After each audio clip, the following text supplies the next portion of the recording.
네, 알겠습니다. 이제 발표 시간을 좀 맞춰서 예, 줄여서 하더라도 뒤에 아닙니다. 소개하는 그대로 시간에 하시면 예, 10시경에 마치면 될 거예요. 10시경에. 예, 예, 알겠습니다. 합니다. 10시 반까지 마치면 되니까요.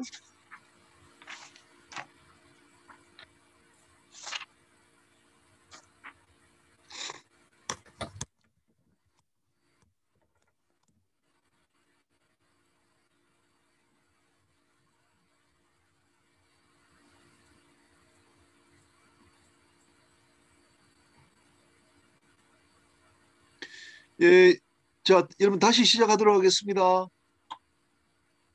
제2강은 우리 그 고정 멤버입니다. 우리 강명호 일본 특파원이십니다. 일본 소식을 많이 이제 전해주시는 우리 강명호 선장님이신데 일본 팽마린이라는 곳에서 어, 지금 근무를 하고 계시고 오늘은 이제 제가 보니까 이제 파주의 그 선박 안전 관리에 대한 내용이신 것 같아요. 그래서 오늘 강명호 선장님한테 좋은 말씀을 듣도록 하겠는데 아까 우리가 저 일본이나 자카르타에 계신 그 해기사들, 감독님, 선장님들 소개가 덜 됐기 때문에 제가 이제 그 일단은 강명호 선장님한테 마이크를 드리면은 우리 강 선장님께서 몇 분 좀 말씀해 주시기 바랍니다. 예. 먼저 방금 앞전에 말씀드린 그 배진우 감독님 좋은 자료 공유도 정말 감사드리고요. 도발 탱커의 공무부장으로 계신 윤준희 부장님도 지금 여기 참석하고 계십니다. 부장님 계시면 간단하게 인사 말씀 한번 해주실 수 있을까요? 예, 안녕하십니까. 도발 신매니지먼트에서 국무부장을 하고 있는 윤준입니다. 예, 처음 뵙겠습니다. 제가 지금 주말 저녁이라 애들을 보고 있어가지고 좀 비디오를 못 켜는 점 좀 양해 부탁드립니다. 윤준희 부장님 반갑습니다. 예, 반갑습니다. 잘 부탁드립니다. 예, 그리고 한 분 더 소개를 시켜드리면 일본 아사히 탱커에 오래 근무하셨습니다. 한 15년 가까이 근무하신 김종선 소장님도 소개드립니다. 김 소장님 혹시 계시면 인사 좀 해주시겠습니까? 예, 여러분 반갑습니다. 오늘 저는 업서버 자격으로 그냥 얼굴은 안 보여드리고 듣기만 하려고 했는데 또 김 교수님께서 굳이 소개를 하라고 그러시니까 뭐 말씀드리겠습니다. 저는 과거에 해양수산부 사무관으로 있을 때 김 교수님을 몇 번 뵀습니다. 그러고 쭉 범양상설에 있다가 지금은 아사히 탱커 선박관리 담당한 지는 한 16년 차입니다. 강명호 선장하고 같이 근무하다가 강명호 선장이 팽마린으로 이직을 했지요. 잘 부탁드립니다. 예, 반갑습니다. 예. 그러면 배준우 감독님. 예, 교수님 말씀하십시오. 네. 배 감독님 소개하신 그 분들 좀 그 뒤에 또 들어오셨나요? 예, 한 분 더 소개해 드리겠습니다. 예. 인도네시아에서 지금 근무 중인 조용희 팀장 소개해 드리겠습니다. 조용익 팀장님요? 인도네시아에서요. 정욱진 선생님은 안 들으셨고요. 예, 같은 회사에 근무 중이신데요. 조용익 선생님 좀 부탁드리겠습니다. 소개. 네, 안녕하세요. 저희 정욱진 이사님이 오늘 바쁘셔가지고 못 들어오셨는데 저희는 인도네시아에서 이제 마린 서비스 언더워터 서비스를 하고 있고요. 대리점 업무도 같이 하고 있는 회사입니다. 뭐 궁금하신 거 있으시면 나중에 따로 연락 주시면 아니, 아까 언더워터라고 뭐라고 하셨죠? 언더워터 서비스요. 언더워터 서베이. 예, 언더워터 서베이도 같이 하고 있습니다. 예, 물 밑에 들어가서 하는 검사 그 업무를 맞습니다. 하신다는 말씀이네요. 예, 반갑습니다. 자, 그러면 우리 강명호 선장님으로부터 선박 안전 관리 및 평가 그리고 내용 자체를 보면 이제 화주 용선제의 선박 검사, 선박 소유자가 하는 게 아니라 이제 배를 빌려가는 쪽에서의 검사, 조금 이제 특이하게 느껴집니다만, 그리고 일본의 선박 관리 특징에 대해서 듣도록 하겠습니다. 우리 강명호 선장님께 박수 좀 부탁드리겠습니다. 예, 반갑습니다. 저는 선박 검사 및 해양 컨설팅 업체인 팽마린그룹 사업개발팀장으로 재직 중인 강명호입니다. 먼저 이종갑 박사님 해양 안전에 관한 포괄적인 강의 감명 깊게 잘 들었습니다. 그리고 주말 늦은 시간임에도 기꺼이 시간을 할애해 주신 참석자분들께 감사드리고 이런 귀한 자리를 마련해 주신 김인현 교수님께 감사의 말씀을 드립니다. 김 교수님께서 하시고 계신 이 전문가와의 대화 프로그램이 해양계 일대 지각 변동을 일으키고 있습니다. 그래서 오늘 일본에도 동북지방에 큰 지진이 왔습니다. 제가 이 강의를 준비하는 중에 지진이 와서 상당히 놀랐는데 일본에 계신 감독님들 지진이 온 와중에도 이렇게 많이 참석해 주셔서 감사드리고 간에 전부 평안하시기를 바라겠습니다. 오늘 제가 소개시켜드릴 내용은 화주, 용선주들의 선박 검사 및 평가, 그리고 두 번째 장에서는 제가 이제까지 일본에서 선주 감독 그리고 검사관 생활하면서 경험한 내용을 바탕으로 한 일본 선박 관리의 특징과 동향에 대해서 소개시켜드리겠습니다. 저는 일본 소재 아사히 탱커라는 회사에서 선장으로 근무하였고 동 회사에서 선주 감독을 2년 정도 하였습니다. 이후 2017년부터 현재 재직 중인 팽마린에서 선박 검사 및 해양 컨설팅 업무를 맡아서 하고 있습니다. 지금부터 시작하도록 하겠습니다. 선박 기술은 많이 자동화되고 발전해오고 있습니다. 기술의 발달로 인해서 현대의 조선과 해운은 많은 발전을 이루었고 최근에는 다중연료 엔진을 포함한 친환경 기술 그리고 IT를 접목한 운용 등 과거에는 접하지 못했던 고도화된 발전을 보여주고 있습니다. 하지만 그럼에도 불구하고 해난 사고는 끊이지 않고 일어나고 있습니다. 가까운 예로 작년 7월 모리셔스에서 좌초한 와카시오호의 사례가 있습니다. 잘못된 항해 계획으로 아프리카 모리셔스 섬 남동쪽 산호초 군락에 자초하여 약 1000여 톤의 연료유 유출로 인한 대규모의 해양 오염이 발생하였습니다.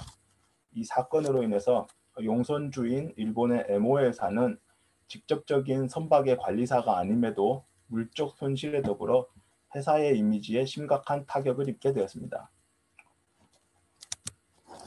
또 한 예로 작년 4월 부산 신항에서 부두와 접촉 사고를 일으킨 밀라노 브리지오 사고가 있었습니다. 이 사고로 겐트리 크레인 여러 기가 같이 충돌하면서 부두에 손상을 입혔죠. 그리고 한동안 이 부두는 아직도 영업을 못하고 있는 것으로 알고 있습니다. 당시 사고 기록을 보면 도선사의 도선 중 부두 근접 시까지 선박의 속도를 충분히 줄이지 않고 높은 속도로 항해하면서 결국 부두 근처에서 속도를 줄이지 못해서 이런 사고가 난 것으로 알고 있습니다. 이로 인해서 관리사인 K라인뿐 아니라 용선주인 오션 네트워크 익스프레스, 나중에 소개시켜드릴 회사인데요. 오션 네트워크 익스프레스도 선대의 운항 스케줄 및 물적 손해를 지게 되었습니다. 즉 잘못된 선박의 관리는 선주사뿐 아니라 화주, 용선주에 있어서도 치명적인 손해를 끼칠 수 있다는 것을 화주 그리고 용선주들이 인식하고 있고 이에 적극적으로 선박의 안전관리의 정도를 수집하고 평가하고 있습니다. 선박의 안전관리를 평가하는 검사들은 여러 조직에서 이루어지고 있습니다. 기국에서 실시하고 있는 기국검사, 그리고 포트 스테이트 컨트롤 인스펙션이라 불리죠. 항만국 검사, 그리고 방금 나오신 KR의 대표님께서도 근무하고 계신 성급에서 이루어지고 있는 성급검사, 그리고 선사에서 스스로 ISM 코드에 의거해서 이루어지고 있는 내부심사 등이 대표적인데 오늘 제가 다룰 용선주들의 검사가 다른 조직에서 이루어지고 있는 검사들과는 대표적으로 다른 점은 이 검사의 결과가 선박의 용선의 가부에 직접적으로 영향을 미친다는 점입니다. 그래서 선박의 관리사들은 이러한 용선주 검사의 결과에 민감하게 반응할 수밖에 없고 또 검사에서 나타난 요구사항들이 즉각적으로 선박의 관리에 반영이 되고 있는 것이 특징이라고 할 수 있겠습니다. 첫 번째 장에서 말씀드릴 내용은 현재 해운 마켓에서 이루어지고 있는 용선주 그리고 화주들이 실시하고 있는 선박 검사 및 평가입니다. 크게 탱커선 시장, 탱커선 시장에서는 오일 메이저 검사라고 잘 알려져 있는 사이어 검사에 대해서 소개를 시켜드릴 것이고, 벌크선 시장에서는 라이트십에서 실시하고 있는 선박 평가 및 라이트십 인스펙션에 대해서 소개를 시켜드리겠습니다. 그리고 컨테이너에서는 저희 고객사로 있는 오션 네트워크 익스프레스에서 진행하고 있는 VQS라 불리는 베슬 퀄리티 스탠다드에 대해서 설명을 드리도록 하겠습니다. 탱커선 시장의 특징은 오일 메이저라 불리는 몇몇의 거대 석유 기업이 대부분의 원유, 가스, 그리고 케미칼 시장을 주도하면서 화주 및 용선주, 그리고 또 해운사로도 막강한 영향력을 행사하고 있는 점입니다. 미국에서 발생한 엑손 발데지와 더불어 대표적인 재앙적 유류오염 사건으로 기록된 토리캐년호의 사고 이후 석유 기업들은 사고로 인한 막대한 재정적 손실을 입은 후 안전관리의 필요성을 인지하고 1970년 오킨프라고 알려져 있죠. 오일 컴퍼니즈 마린 포럼 OCIMF라는 협회를 창설하게 됩니다. 이 협회는 올해로 50년이 되었는데요. 협회의 주요 역할은 산하의 여러 워킹 그룹들을 통해서 선박 및 터미널의 안전관리 지침을 개발하고 관련 책자를 발간하며 IMO 회의의 정기적인 참가를 통해서 업계의 입장을 대변하는 것입니다. 현재 세계 여러 정유사 및 터미널 등 약 100여 사 이상의 기업이 OCIMF의 멤버로 가입하고 있습니다.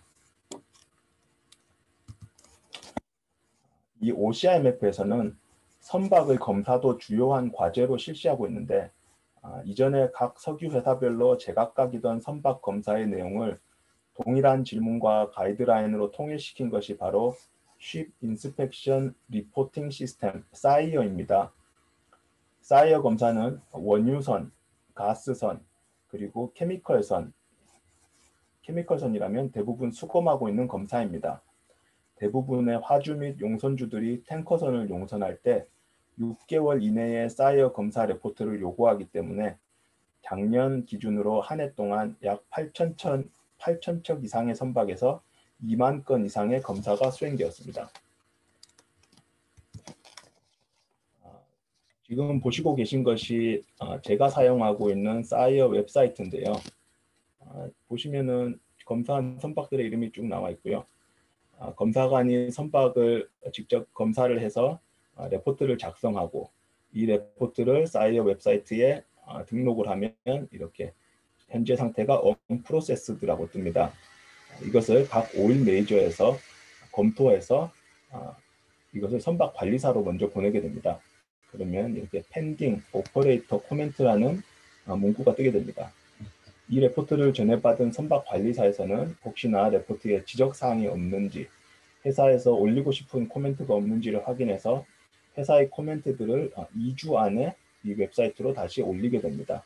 그 과정이 모두 끝나면 이렇게 리포트는 퍼블리시가 되고 1년 동안 웹사이트에 저장이 되면서 원하는 사람들은 이 레포트를 다운받아서 선박에서의 안전관리가 어떻게 이루어지고 있는지 읽어볼 수 있도록 하는 시스템입니다. 선박의 검사는 OCIMF 협회의 인증을 받은 검사관들에 의해서 이루어지고 있으며 어떤 멤버, 어떤 오일 메이저의 검사를 받더라도 동일한 질문지, 가이드라인 하에서 검사가 이루어지고 레포트는 동등한 지위를 부여받게 됩니다.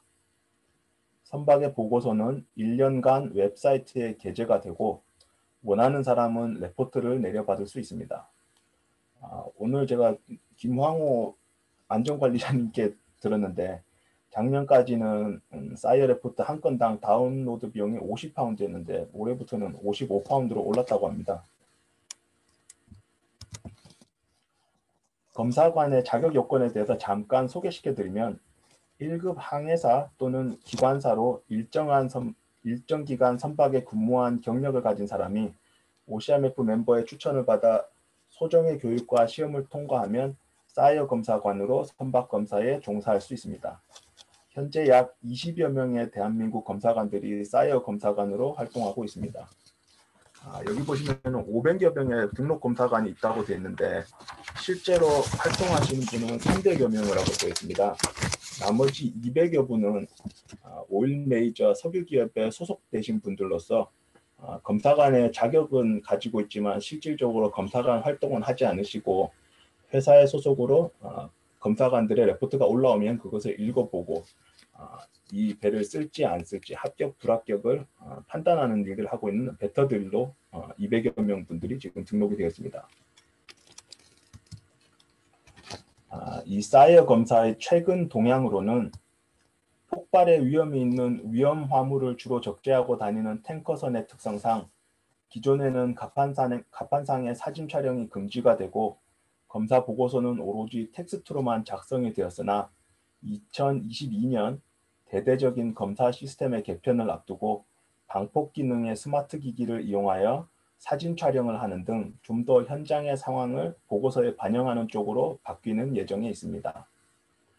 그리고 질문지 또한 선체 및 기기 결함보다는 선원의 자질, 교육 및 안전관리 지침의 실질적인 수행을 관찰하는 항목을 대폭 늘리는 쪽으로 변경되고 있습니다. 그리고 이제까지 이루어진 일괄적인 검사에서 벗어나 각 선박의 수거 이력을 바탕으로 과거 부적합이 발견되었던 영역에 대해서 집중적으로 더 검사를 하는 기술도 접목이 될 예정입니다. 기본적으로 검사관이 선박의 방선에서 각 부분을 둘러보면서 이루어지는 검사였으나 코로나 이후 국가 간 이동 및 터미널 방선 활동에 제약이 생기면서 불가피할 경우 전화 및 비디오 컨퍼런스로 이루어진 리모트 검사도 부분적으로 시행하고 있습니다. 이것이 설명드린 사이어 검사였고요. 다음은 벌크선에 대해서 소개를 시켜드리도록 하겠습니다. OCIMF 사이어 검사가 탱커선 업계에서 가장 널리 통용되는 선박 검사 및 평가법으로 자리 잡고 있다면 건화물선 업계에서는 라이트십 검사가 있습니다. 라이트십은 1991년 호주를 중심으로 하는 광산회사 BHP와 리오틴토가 공동 출자하여 설립한 선박안전평가회사입니다. 이후 2006년 세계 1위의 곡물회사 카길이 주주로 참여하여 명실상부 건화물선 시장에서 가장 영향력을 행사하는 주체가 되었습니다. 회사의 설립 배경은 1980년대 후반 대형 광석선의 해난 사고가 늘어나고 이로 인해 건화물선의 안전관리, 특히 화주, 용선주 입장에서는 선박의 용선 시 일어날 수 있는 사고의 가능성을 보여주는 척도의 필요성이 대두되었습니다. 라이트십은 선박의 안전관리 수준을 하나에서 5개의 별로 나타내어주는 시스템을 개발해서 업계에서 사용할 수 있도록 하였습니다. 이에 벌크선 용선 시장에서는 라이트십 시스템 내에서 적어도 별 3개 이상을 유지하는 것을 용선 계약상 필요 조건으로 삽입하는 경우가 많아졌고 관리선사에서도 이를 인식하여 라이트십 평가 시스템의 관리선사 및 관리선대가 좋은 평가를 받을 수 있도록 노력을 기울이고 있습니다. 이것이 기존에 사용하던 라이트십의 웹사이트입니다. 웹사이트에 가입하고 들어가셔서 선명을 검색하시거나 IMO 넘버를 검색하시면 이렇게 이 선박이 부여받은 별의 등급이 나옵니다. 장수 돌침대가 별이 5개처럼 5개라고 광고하는 것처럼 별이 5개는 굉장히 선박 관리가 잘 되고 있다는 것을 뜻하고요. 3개 이상의 별을 유지하는 것을 요즘에 벌크선의 차트러들은 요구하고 있습니다. 아래쪽에 보이는 것은 GHG라고 그린하우스 가스 에미션 레이팅입니다. 선박의 기계에서 발생하는 온실가스의 양을 기계적으로 계산해서 산출한 내용을 가지고 다른 선박과 비교한 내용입니다. 이것은 A부터 E까지 5등급으로 나눠서 평가를 보여주고 있습니다. 라이트십은 올해 3월 홈페이지를 개편했는데요. 이전까지는 스타 등급 하나에서 5개 별로 나타내주던 세이프티 스코어를 1에서 5점 점수로 표현을 했고요. 그리고 옆에는 이렇게 계속해서 GHG 레이팅에 대해 A에서 E 이렇게 알파벳 등급으로 표시를 해주고 있습니다. 선박의 안전관리 수준을 나타내어주는 세이프티 스코어의 산정을 위해서는 6가지 주요 데이터를 수집해서 분석하고 있는데, 선박 관리사의 퍼포먼스, 해당 선박의 지난 사고 이력, 기항한 터미널들에서 수집한 보고서, 그리고 PSC 레포트, 항만국 검사 결과, 그리고 성급 검사 보고서, 마지막으로 라이트십 자체 검사 보고서가 그것입니다. 주목할 만한 점은 각 선박의 데이터를 수집하면서 자연스럽게 그 선박 관리사의 데이터가 축적이 되고, 이것이 이제는 그 관리선사에 속해 있는 선박의 평가에 영향을 주고 있는 것입니다. 건화물선뿐만이 아니라 탱커선 같은 경우도 라이트십 웹페이지에서 선명을 입력하시면 스타 레이팅, 세이프티 스코어가 나오는데요. 건화물선 같은 경우는 라이트십 검사를 실시하고 있고, 탱커선 같은 경우는 BHP가 라이트십 검사를 주도하고는 있지만, 또 한편으로 BHP는 오일 메이저 기업이기도 합니다. 그렇기에 탱커선의 경우에는 사이어 검사 레포트를 참조해서 데이터에 반영을 하고 있습니다. 라이트십에서 개발해서 제공하고 있는 또 하나의 중요한 지표는 환경지표 GHG입니다. 그린하우스 가스, 온실가스의 배출 정도를 선박의 설계 및 기기의 스펙으로 계산하여 동일한 종류, 사이즈의 선박과 비교해서 알파벳 A에서 E로 나타내어주는 상대적인 지표입니다. 지금은 선박의 세이프티 스코어를 용선에 있어서 주로 사용하고 있는데 벤치마크로 하고 있지만, 최근 각국의 대대적인 배출가스 규제 추세와 업계에서 일고 있는 다양한 친환경 선박의 도입으로 향후 선박 용선에 있어서 참고가 될 핵심 지표가 될 것으로 예상하고 있습니다. 특히 GHG 지표의 도입은 업계의 친환경 선박의 도입과 운용을 가속화시키는 긍정적인 효과도 있을 것으로 보고 있습니다. 다시 세이프티 스코어로 돌아와서 앞서 말씀드린 세이프티 스코어의 산출 지표 중에 하나로 라이트십 검사가 있습니다. 기본적으로는 설령 14년 이상 된 건화물선을 검사의 대상으로 하고 있으며 매 1년마다 수검을 할 것을 요구하고 있습니다. 검사 시기에 도래한 선박이 라이트십 검사를 수검하지 않을 때는 세이프티 스코어가 자동적으로 차감돼서 대부분 별 2개 2점으로 떨어지기 때문에 운항이 잘 되지 않습니다. 그래서 일정한 강제성을 띠고 있다고 할 수 있겠습니다. 기존에는 검사 대상 선령이 18년 이상의 선박이었으나 2017년 스텔라 데이지호의 침몰 사고 이후 라이트십 검사의 대상 확대 필요성이 대두되었고, 2019년 이후 현재의 설령 14년 이상의 선박으로 검사 대상이 확대되었습니다. 여담을 잠깐 붙이자면 2018년 상해에서 열린 라이트십 세미나에서 스텔라 데이지호의 2015년 그리고 2016년 라이트십 검사 보고서 및 사진을 볼 기회가 있었는데, 2015년도에 비해서 2016년도의 사진에 평형수 탱크, 밸러스트 탱크 내에 선체 구조물이 확연히 노후화되고 심각한 부식이 진행되었다는 것을 알 수 있었습니다. 이 선박은 단일 선체 유저선으로 건조되어서 2008년부터 시행이 예정된 탱커선의 이중 선체 규제와 당시 맞물린 벌크선 시장의 화랑을 바탕으로 대대적으로 중국 조선소에서 광석선으로 개조된 선박 중의 하나였습니다. 전부터 라이트십 검사에는 이 시기에 개조된 광석선들의 선체 강도 및 복원력에 대해서 자료를 수집하고 모니터링을 실시하고 있었는데, 스텔라 데이지선의 사고 이후 더욱 선체의 노후도 및 수리 도쿠에서의 정비 이력의 모니터링을 강화하게 되었습니다. 라이트십 검사의 특징을 말씀드리면, 상대적으로 긴 채선 시간을 가진 건화물선의 특성상 12시간에서 16시간 정도의 이틀에 걸친 검사를 실시하고 사진 자료를 검사 보고서에 첨부하고 있습니다. 벌크선 선체에 대한 결함 및 절차의 미이행으로 인한 부적합뿐만 아니라 업계에서 도입된 베스트 프랙티스를 본선의 운용에 반영시킬 것을 많이 요구하고 있습니다.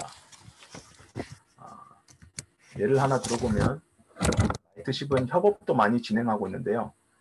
호주 중심의 회사이다 보니 호주 파일럿들이 일을 하면서 나타난 요구사항들, 그리고 호주 PSC죠. 암사에서 일어난 지적사항들에 대해서 라이트십 검사에 많이 반영하고 있습니다. 여기 보시는 것은 도선사들이 승선할 때 사용하는 승선 사다리 파일럿 라다인데요. 보통 파일럿 라다를 고정할 때는 데크에다가 기존에 이렇게 샤크를 사용해서 많이 고정을 했었습니다. 하지만 호주 파일럿들이 문제점을 지적한 것은 이 샤크를 사용했을 때는 디자인이 되지 않은 이런 파일럿 라다의 라다 스텝에 모든 승선용 사다리에 하중이 걸린다는 것이었고, 이것이 데미지를 줄 수 있다는 것이었습니다. 이에 라이트십은 베스트 프랙티스로 라이트십 검사 시에 선박에 승선하여 선원들이 이렇게 로프를 가지고 파일럿 라다의 사이드 로프라 불리는 이 로프에 직접적으로 연결을 함으로써 파일럿 라다의 하중이 디자인이 되지 않은, 하중을 견디도록 디자인이 되지 않은 이런 스텝에 미치지 않도록 하는 것을 권고하고 있습니다.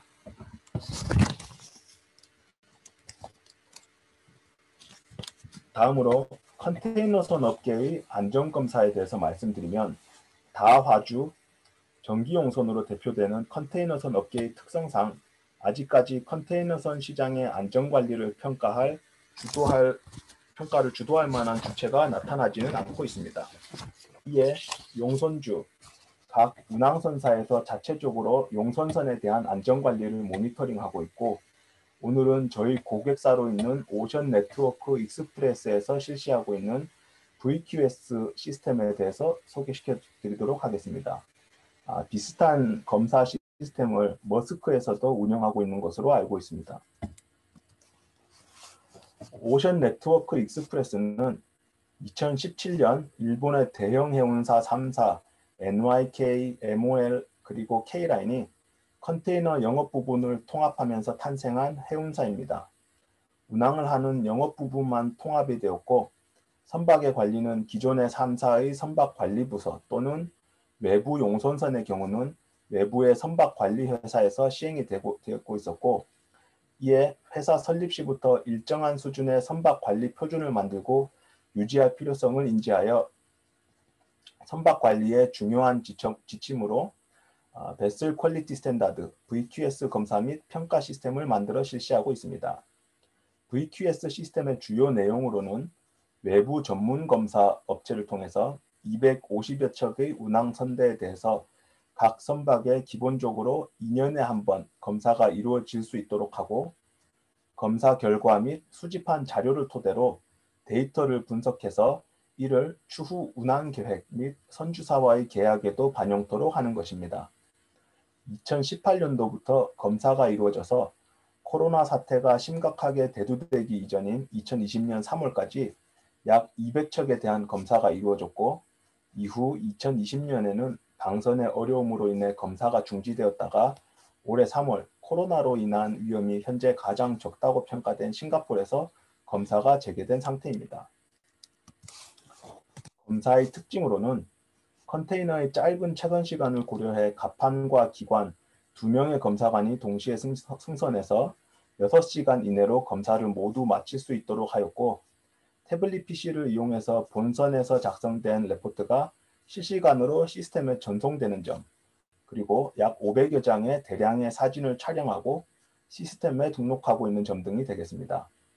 특히 또 한 가지 특색이 있는 점은 이 회사가 기본적으로 용선주 회사이다 보니 안전관리에 더해서 연료 절감이 선박에서 효율적으로 이루어지고 있는지를 중점적으로 들여다본다는 점입니다. 예를 들면 선박이 정박 중에 발전기가 2대 이상 돌아가고 있는데 각 발전기의 부하가 50% 미만으로 걸리거나, 또 정박 후 주 기관이 정지한 후 얼마나 빨리 연료위의 히팅을 정지하는지, 불필요한 냉각 팬들과 보조 펌프들이 돌아가고 있지는 않는지, 보일러의 자동 점화 기능이 너무 높은 압력에서 점화가 이루어지도록 세팅이 되어 불필요한 연료 소비가 되고 있는지 등을 선박 검사 시 확인하고 있습니다. 검사의 결과는 100점 만점의 부적합의 내용에 따라 각각의 부적합당 1에서 5점까지 차감한 결과로 부여되고, 그 외에 검사를 실시한 검사관이 선박의 안전관리 정도를 판단하여 하드웨어, 소프트웨어 부문으로 나눠서 A에서 E까지 5단계로 선박의 등급을 부여합니다. 이건 제가 사용하고 있는 VQS 사이트인데요. 여기 보시면 2020년 3월 9일 날 마지막 검사를 했었고, 코로나가 있어서 검사가 중지됐다가 2021년 3월부터 다시 검사가 재개되었습니다. 이것은 100점 만점의 스코어로 나타낸 선박들의 스코어이고요. 그리고 하드웨어, 소프트웨어로 검사관들이 각각 선박의 등급을 부여한 내용입니다. 사이트 안으로 들어가 보면 이렇게 선박 검사를 한 이후에 검사관이 직접 이 시스템 안에서 레포트를 작성하고, 그리고 이 레포트들은 워드나 PDF 그리고 엑셀 파일로 변환되어서 활용이 되어지게 됩니다. 사진도 많이 첨부하고 있다고 했는데요. 이런 식으로 본선에서 약 500장 가량의 사진을 촬영하여서 시스템에 모두 등록을 해서 오션 네트워크 익스프레스 스태프들이 직접 검사에 참여를 하지 않더라도 이 사진들을 보면서 선박의 상태를 짐작할 수 있는 그런 장점이 있겠습니다. 이렇게 수집된 데이터를 가지고 오션 네트워크 익스프레스에서는 다양한 분석을 하고 있습니다. 2021년 2월에 발간된 자료를 가지고 말씀을 드리면 2년간 총 214척의 검사가 이루어졌고, 250여 척의 선대 중에서 대부분의 선박에서 첫 번째 검사가 이루어졌다고 보시면 되겠습니다. 2021년부터는 두 번째 검사 라운드가 될 텐데, 이제부터는 이전 검사의 결과와 비교해서 개선이 잘 진행되었는지를 확인하고 평가하는 부분이 추가될 예정입니다. 여기 표를 보시면 싱가포르에서 약 100척 가량의 검사가 진행이 되었고요. 그 외에도 도쿄, 부산, 함부르크 등에서 검사가 활발하게 이루어졌습니다. 이 자료는 100점 만점의 선박이 획득한 점수로 나타낸 그래프입니다. 실제로 하위 그룹을 형성한 선박에 대해서는 지속적인 개선이 요구되었고, 2019년도에 이루어진 검사에서 심각한 수준의 낮은 점수를 획득한 선박이 VQS 검사 이후 바로 계약이 해지된 케이스도 한 건이 있었습니다. 영역별로 분석한 자료를 보면 안전항해, 브리지 매니지먼트, 그리고 갑판상의 정비, 그리고 기관의 정비에서 계속해서 개선이 필요하다는 점이 확인이 되었고, 두드러지는 점은 2018년도에는 검사관들이 오션 네트워크 익스프레스의 에너지 세이빙에 대해서 인식이 잘 되지 못하고 있었습니다. 하지만 이후에 계속되는 검사를 통해서 에너지 세이빙에 관한 부분을 본선에서 집중해서 보게 되었고, 이로써 2019년도에는 에너지 세이빙에 대해서 개선할 부분을 본선에서 많이 파악했다는 부분이 특이점이 되겠습니다. 이 자료는 검사관들이 선박 관리를 하드웨어와 소프트웨어로 나누어서 평가한 자료입니다. 약 40%의 선박이 여전히 개선의 여지가 있는 것으로 분석이 되고 있습니다. 다음의 자료는 이러한 선박 검사 결과를 가지고 용선선이 선박 관리회사 50여 개의 순위를 1등부터 52등까지 매긴 자료입니다. 참고용으로만 보시면 되겠습니다. 다음은 2년간의 VQS 검사를 실시한 후 유용성을 평가한 자료입니다. 이 평가의 대조군으로는 까만색은 로이드에서 발간하고 있는 컨테이너선들의 평균 퍼포먼스를 나타낸 거고요. 이 핑크색 라인은 VQS 검사를 받고 있는 ONE, 오션 네트워크 익스프레스들의 선박의 퍼포먼스를 나타낸 것입니다. 이 숫자는 PSC 인스펙션에서 지적이 되고 있는 평균 지적의 건수로서 2017년보다 2018년, 19년을 거쳐서 오션 네트워크 익스프레스 선박들이 PSC 지적 건수가 조금 줄어든 것을 확인할 수 있습니다. 다음 자료가 조금 더 효과적으로 볼 수 있을 텐데요. 이것은 로이드 컨테이너선 대조군에 비해서 오션 네트워크 선박의 배들이 PSC 검사에서 심각한 부적합의 발견으로 배가 억류되는 비율을 분석한 자료입니다. 2017년 VQS 인스펙션을 실시하기 전 오션 네트워크의 선박들은 로이드 대조군의 일반 컨테이너선들의 평균에 비해서 많은 디텐션의 비율을 가지고 있었습니다. 하지만 이것이 VQS 검사 이후 2018년부터 극적으로 낮아져서 지금은 로이드 대조군들보다 좋은 성적을 유지하고 있습니다. 최근 주목도가 높았던 사건으로 작년 11월에 있었던 ONE 에이프스의 컨테이너 붕괴 사고가 있었습니다. 요즘 드물지 않게 발생하는 초대형 컨테이너선의 컨테이너 붕괴 사고의 시작을 알린 것 같은 사고였는데요. 이 배의 경우 고배항에 입항해서 남은 화물의 환적을 마치고 정비한 후 다시 운항을 재개한 3월 10일까지 약 3개월간의 장기 오프하이어로 인한 비용 발생, 또 분실한 화물의 보상 등 작년 말부터 컨테이너 운임의 상승으로 기대감을 높이고 있던 ONE에게는 또 하나의 과제를 던져준 사건이었습니다. 이후 이루어지고 있는 VQS 검사에서는 컨테이너 붕괴 방지에 관한 특별 지침이 내려와 검사관들이 본선에서 컨테이너 붕괴 사고 방지 절차가 잘 지켜지고 있는지 확인하고 있습니다. 구체적인 내용으로는 컨테이너의 고박 장비 상태, 고박 확인 절차의 이행, 그리고 본선에 보급된 기상 정보 시스템을 잘 활용하고 있는지, 또 사고 시에 그 책임 소재의 명확화 등이 포함되어 있습니다. 같은 삼성의 최신 스마트폰이라도 누가 사용하느냐에 따라 첨단 기기가 될 수 있고 때로는 그냥 벽돌이 될 수도 있습니다. 마찬가지로 우리의 우수한 조선소에서 최신의 기술로 스마트 선박을 건조하더라도 이것이 효과적으로 운용되기 위해서는 관리회사 그리고 선박에서의 안전관리가 필수적으로 뒷받침이 되어야 합니다. 특히 이런 선화주 검사에서 좋은 성적을 보여주는 안전관리 회사들은 업계의 좋은 평판을 바탕으로 사업의 확장을 꾀할 수 있고 이러한 선박 관리 시장이 무르익으면서 각 선사들이 이에 대응하는 인력을 충원하고 여러 검사관들도 배출하면서 그 자체로 하나의 시장이 되어가고 있습니다. 우리나라가 주목해야 할 만한 부분은 아직 탱커선, 벌크선처럼 주도적인 주체가 나타나지 않은 컨테이너, 카캐리어, 더 나아가면 항공운송, 육상운송 등에서 광범위한 데이터 수집을 통해서 업계의 관정관리 지표를 제공할 수 있다면 해운, 물류 분야에서 또 하나의 유망한 섹터가 되지 않을까 생각합니다. 예전 강의에서 해양진흥공사의 역할 중에서 해운 조선 분야의 지표 제공을 추진하신다고 들었는데 안전관리 분야의 지표 개발 역시 한번 고려해 보심직하지 않을까 생각합니다. 여기까지가 용선주 화주에 대한 검사 부분이었고요. 이제부터는 2장으로 일본 선박 관리의 특징에 대해서 말씀드리겠습니다.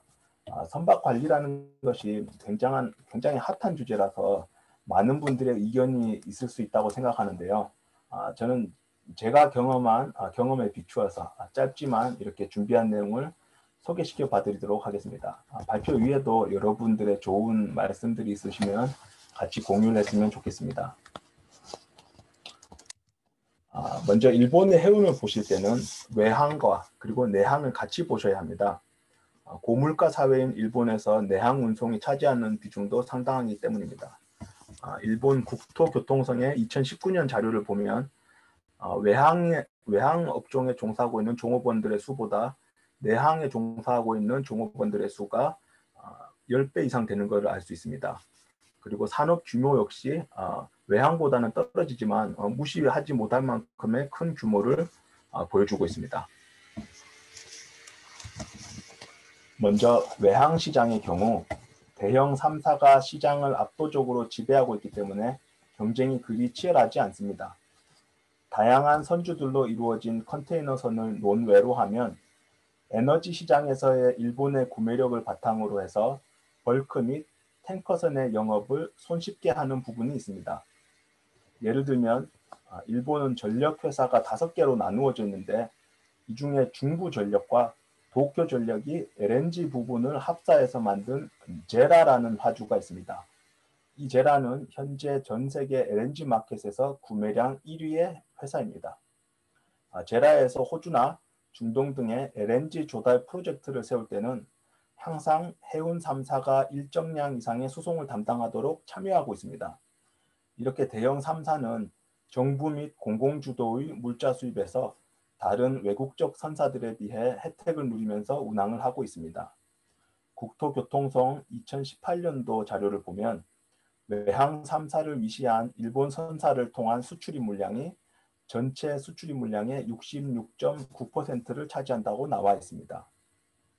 또 3사 이외에도 외항 선사들은 화주와의 신뢰를 바탕으로 장기 수송 계약을 체결하고 이를 바탕으로 선복을 수급하고 조정하고 있습니다. VLCC 10척 정도를 운항하는 교웨이 탱커의 경우에는 코스모 석유와의 장기 수송 계약을 바탕으로 수요에 맞춘 10척 정도의 배를 계속 운항함으로써 변동성을 줄이고 안정적인 운영을 계속하고 있습니다. 그리고 대형 3사는 다른 외항 선사들의 영업 라인을 거의 침범하지 않습니다. 이를 위해서 선사들은 협회를 만들고 각사의 이익을 조절하고 업계의 목소리를 대변하고 있습니다. 좋게 보면 상생이고요. 나쁘게 보면은 담합에 근접해 있기도 합니다. 다음은 내항선입니다. 내항선 탱커협회의 자료에 보면 작년 기준 소속 선박이 탱커만 1000척이 넘습니다. 이 중 내항 탱커 3사로 불리는 쭈루미, 아사히 탱커, 그리고 쇼와 니탄이 60% 이상 되는 선박을 운항하고 있습니다. 압도적인 시장 점유를 통해 운항선사는 선주 및 화주에게 가격 협상력을 지니고 있습니다. 경쟁이 크지 않은 시장에서 선주들은 자기들의 배가 이러한 대형 내항선사의 그룹에 속하기를 바라고 화주들 역시 운송 계약에서 약자의 위치에 서는 경우가 많습니다. 나이탄이라고 불리는 내항선 탱커 협회를 통해 선사 간의 입장도 조율하고 있습니다. 다음은 선원 문제인데요. 일본의 외항 선원의 부족 문제는 이미 오래된 주제입니다. 자료에서 보셨듯이 내항선 시장의 규모가 상당하고 내항선 선원의 임금 수준 및 복지도 외항 선원에 비해 크게 떨어지지 않기 때문에 오랜 시간 모국에서 떨어져 지내야 하는 외항선보다 항로에 따라 출퇴근도 가능한 내항선을 선택하는 선원들이 많습니다.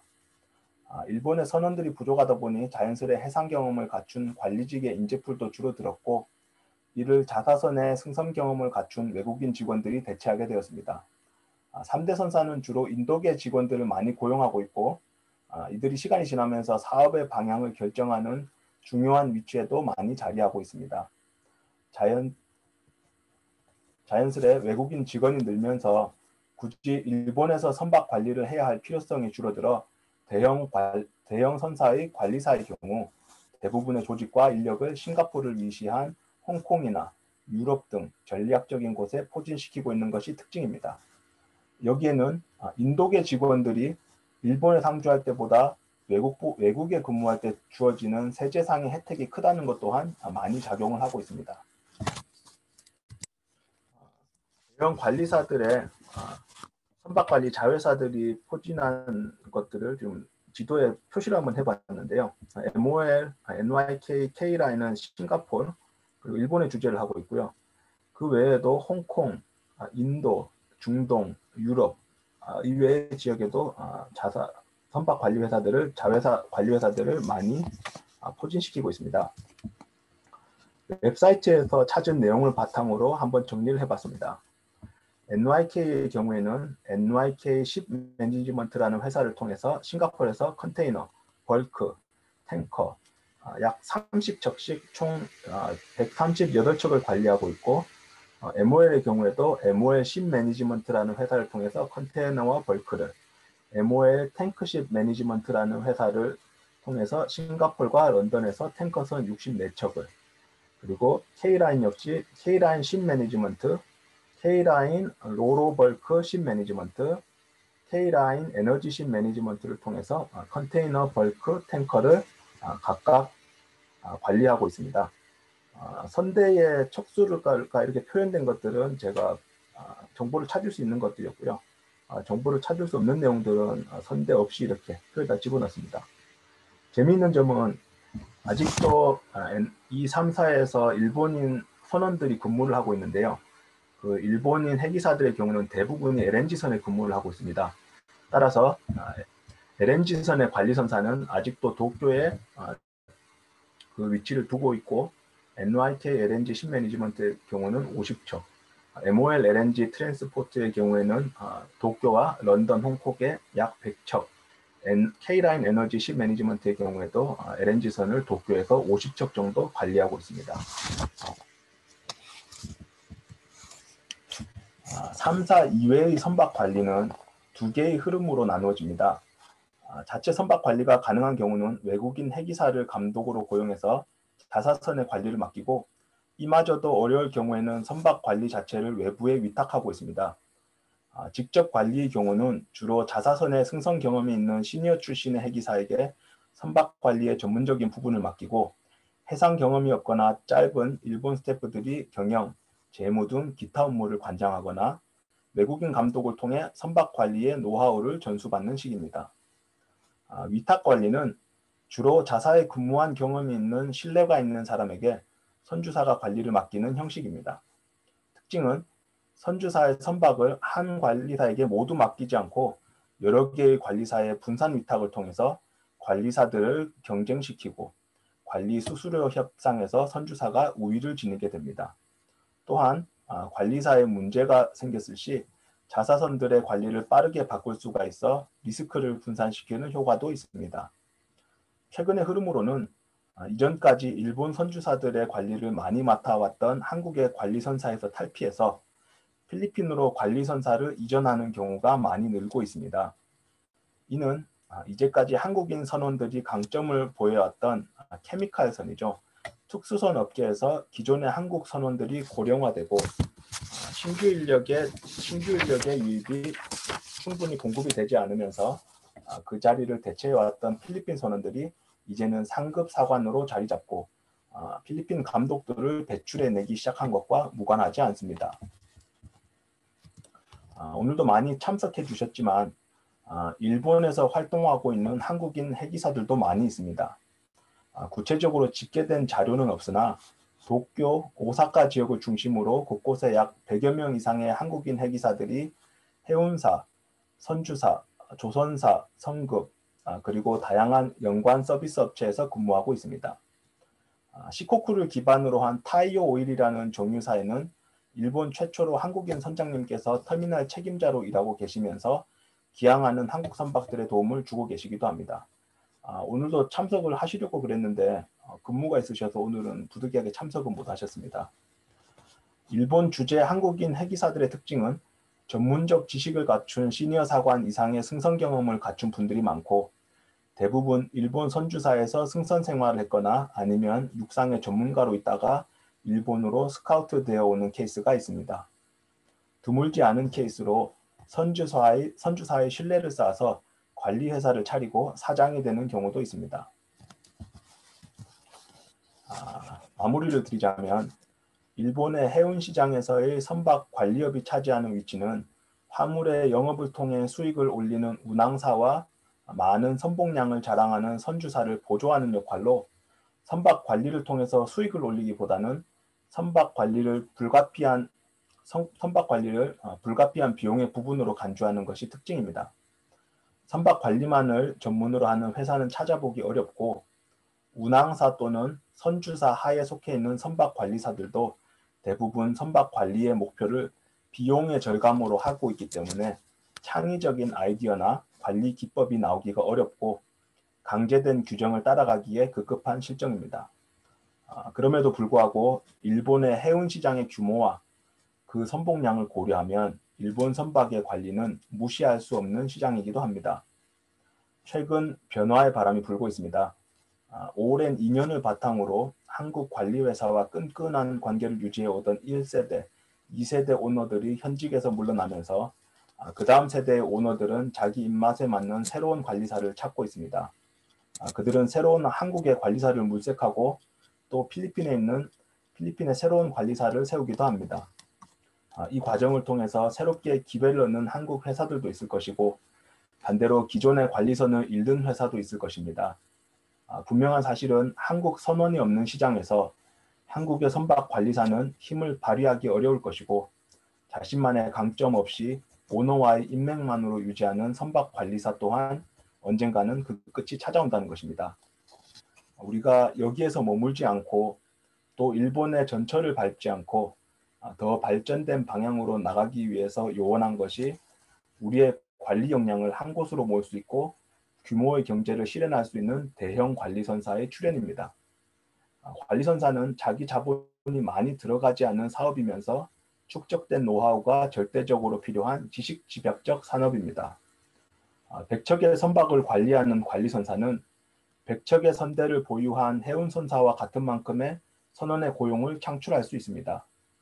70년대, 80년대 선배 해기사들이 매닝사를 통해서 세계 유수의 송출선에서 많은 경험을 쌓아 지금 해양산업의 발전에 토대를 마련하셨듯이 이제는 우리 젊은 해기사들이 승선할 수 있는 양질의 배를 많이 보유한 관리선사가 출현해 우수한 해기사들이 다시 육상으로 진출할 수 있는 선순환이 이루어졌으면 합니다.